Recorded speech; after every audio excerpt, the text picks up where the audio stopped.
А това са поредните ми опити за търсене на изличане от околната среда. Ето, виждате, системата работи. Генерациите са много слаби. В момента минимална консумация.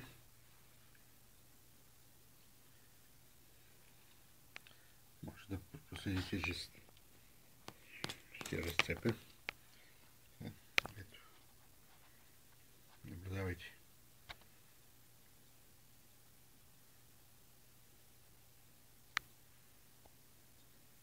Без заземяване. Просто тялото ми е другият източник. Това говори, че системата съвсем не се нуждае от заземяване.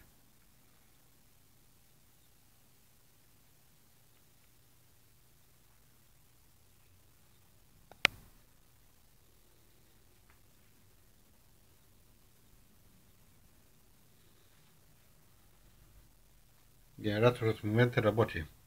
Може да се видят светодиодите, които в момента едва ми излъчват.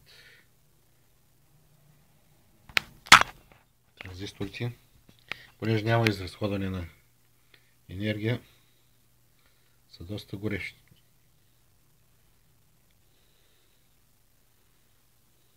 Ефектът е ясно осезаем.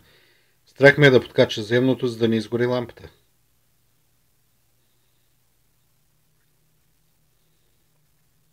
Транзисторите греят, защото няма консумация. Но ефектът от средата, но има тегляне на енергия от средата, което говори, че системата работи.